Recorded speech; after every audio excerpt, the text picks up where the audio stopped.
Hello everyone, in this occasion we will learn about idiom regarding its implementation in TOEFL and TOEIC.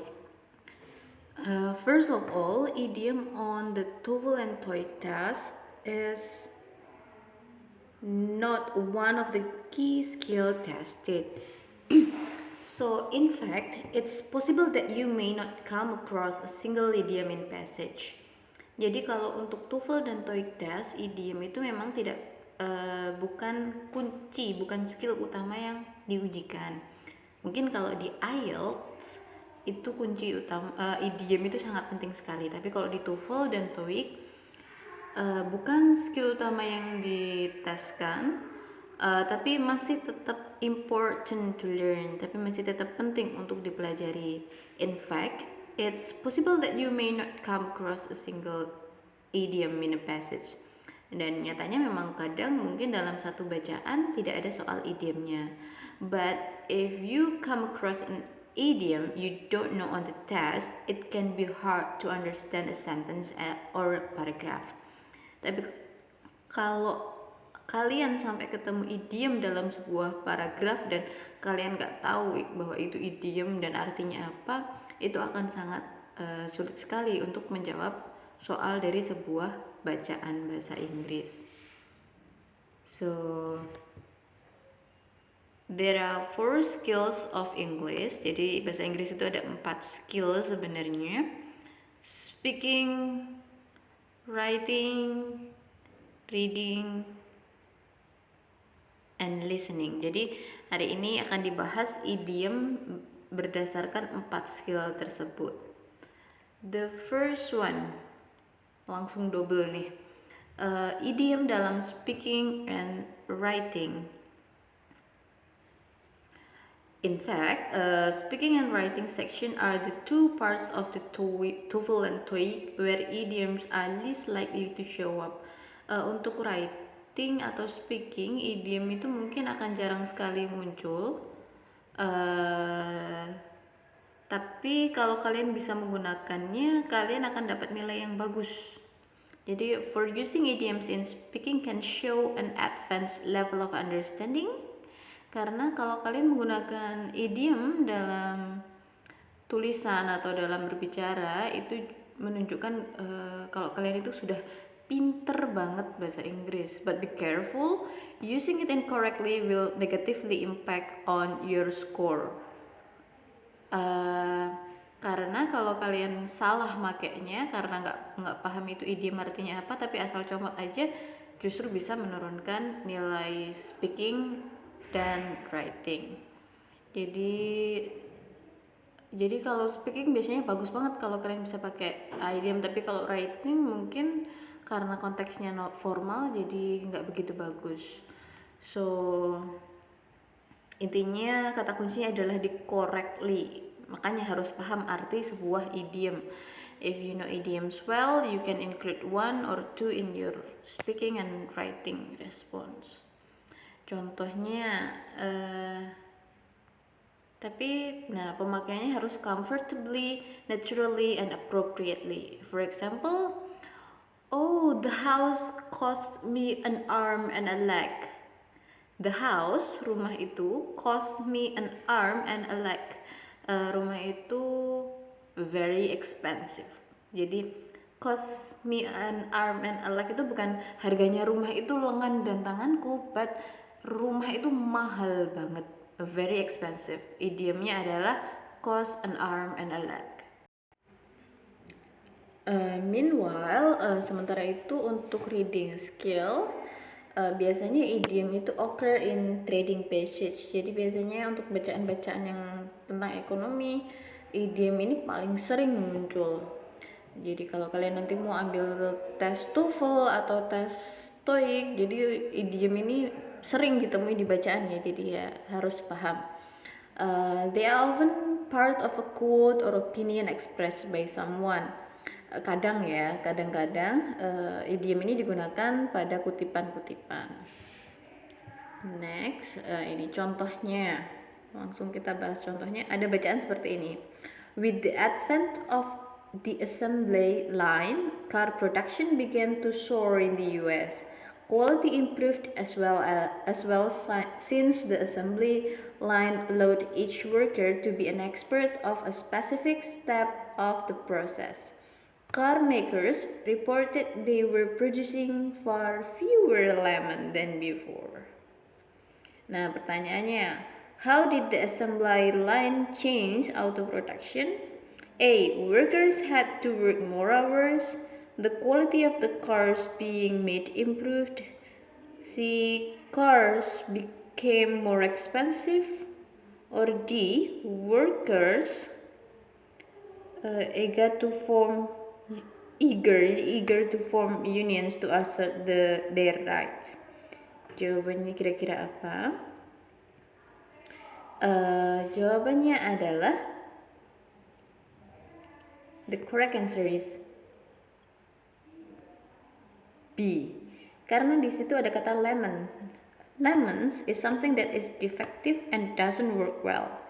Jadi sesuatu yang cacat atau tidak bekerja, tidak berhasil.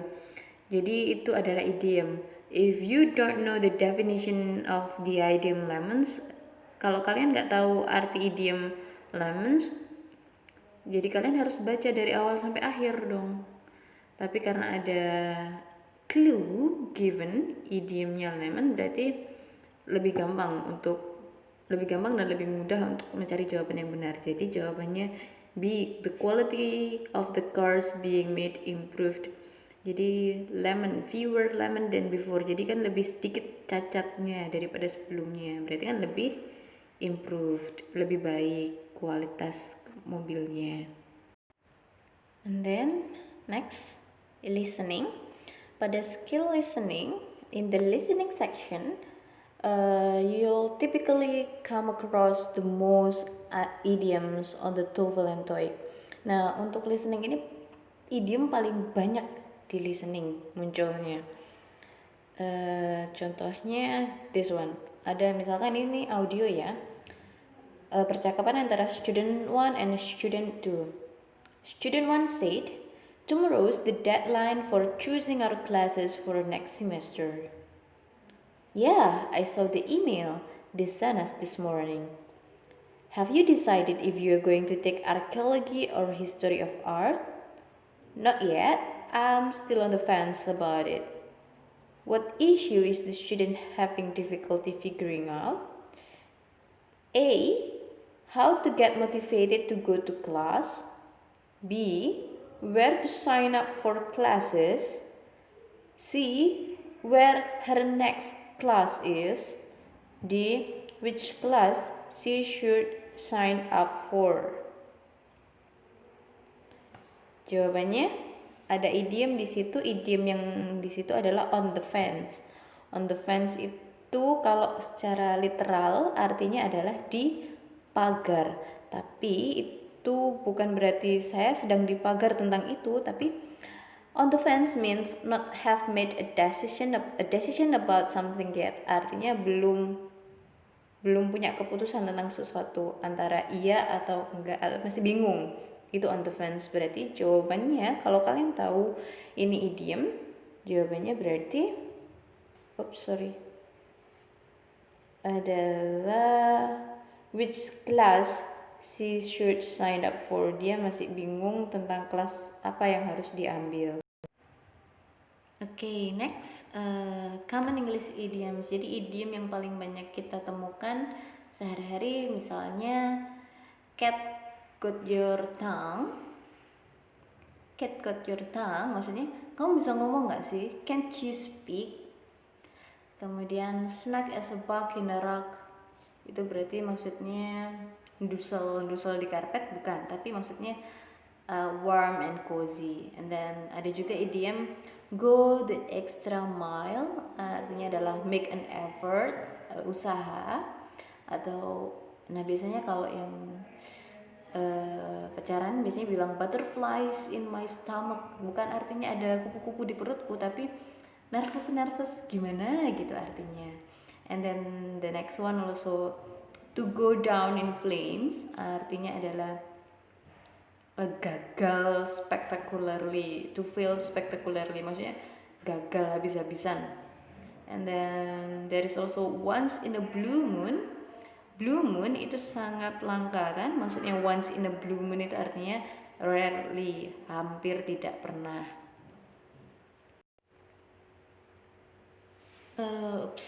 Ada juga idiom ini. Kalian pernah dengar idiom, bukan idiom ya, peribahasa bahasa Indonesia yang bilang di mana bumi dipijak, di situ langit dijunjung. Ya, di mana kamu berada, di situ aturan dan budaya yang harus kamu terapkan. Itu juga ada dalam bahasa Inggris idiomnya. Kalau dalam bahasa Inggris bukan where the earth is stepped, there is the sky dijunjung, no, but when in Rome do as the Romans do, itu artinya sama. Jadi kalau dalam bahasa Indonesia kita biasa bilang di mana bumi dipijak di situ langit dijunjung, sementara di dalam bahasa Inggris we say it as when in Rome do as the Romans do. Ada juga idiom-idiom lain seperti 24/7. Ini biasanya ada di supermarket yang buka 24 jam, maksudnya adalah 24 hours a day, jadi buka sepanjang hari. And then a short fuse itu a quick temper, maksudnya people with a short fuse is people who has quick temper, maksudnya gampang marah. Atau ada juga see eye to eye, itu to agree with someone else on subject, ya maksudnya setuju sama kamu. Atau 50-50 itu common sekali ya, ini umum sekali digunakan. 50-50 itu maksudnya divide something equally or in half, paruan tepat. And then there is no time to lose, artinya tired, giving up, unable or unwilling to participate any longer, draw the line, etc. Nah, untuk TOEIC yang biasa digunakan seperti ini, ada idiom-idiom seperti back to the drawing board, maksudnya yuk kembali ke plan yang nggak berhasil, to start again after a plan or idea was not successful. Misalkan kita punya ide, rencana, tapi ternyata rencana itu tidak sukses, yuk kita balik lagi ngatur strategi, back to the drawing board. Jadi ada banyak sekali idiom-idiom kalau kamu mau belajar. Contohnya get your foot in the door, maksudnya to enter an organization or industry, maksudnya mulai ikut sebuah organisasi atau industri tertentu, mulai ikut kerja. Get your foot in the door. Go the extra mile tadi sudah. Ada juga yang seperti ini, think outside the box, to go beyond a normal idea. Think creatively, itu think outside the box, jadi berpikir kreatif. And then ada juga yang stay on your toes. Apakah artinya stay on your toes itu tetap berada di jari-jari kakimu? No, maksudnya to stay alert, maksudnya tetap jaga-jaga. And then next ada yang namanya in the dark. I am in the dark about it, maksudnya adalah aku nggak tahu apa-apa, nggak dapat informasi apapun tentang itu, gelap, aku nggak paham apapun itu. Nah, ini ada juga yang namanya in the red. In the red itu maksudnya adalah to be in debt. Jadi dia kalau di finansial itu misalkan minus, keuangannya minus atau ada utang, itu namanya in the red. Lawan katanya ada in the black. Kalau in the black itu berarti lagi ada benefit atau income-nya lagi lebih tinggi daripada pengeluarannya. And then ada juga bring to the table, bring forth something of use or benefit, maksudnya ya membuat sesuatu yang bagus, menggunakan sesuatu yang bagus atau menguntungkan. Lebih lengkapnya untuk TOEIC Business Idiom itu bisa idiom itu bisa dipelajari di Quizlet ini. Linknya bisa scan barcode juga, gg.gg or /idiom TOEIC. Nah, masalahnya adalah idiom itu, nah ini dia, ada lebih dari 25.000 jumlah idiom yang ada. Kemudian yang sering keluar di TOEFL, TOEIC, IELTS itu ada sekitar 135 idiom. but we have limited time to memorize. Tapi kita nggak mungkin kan ngafalin semua. Jadi caranya gimana? How? Ways to memorize idioms is by making a sentence. Jadi kalau kamu nemu idiom apa, buat kalimatnya atau latihan pakai flashcard seperti Quizlet tadi. And then listen to podcasts and lectures or read a lot. Ya, read English magazine, novels, academic texts. Intinya untuk menguasai idiom itu harus biasakan diri. Kalau dalam bahasa Indonesia bisa karena terbiasa, dalam bahasa Inggrisnya idiomnya adalah practice makes it perfect. Seperti itu. Kembali ke quote yang awal dulu, there were a lot of terms you had to learn as opposed to the Shylock business where all you had to know how to say was give me the fucking money. Jadi ada banyak sekali istilah kata yang harus kalian pelajari. Kalau kalian gak belajar berbahasa, ya berarti kamu jadi orang yang biasa aja. Atau kalau kamu ingin jadi orang yang luar biasa, ya kamu harus banyak belajar bahasa. That's it. Thanks. Questions are welcome.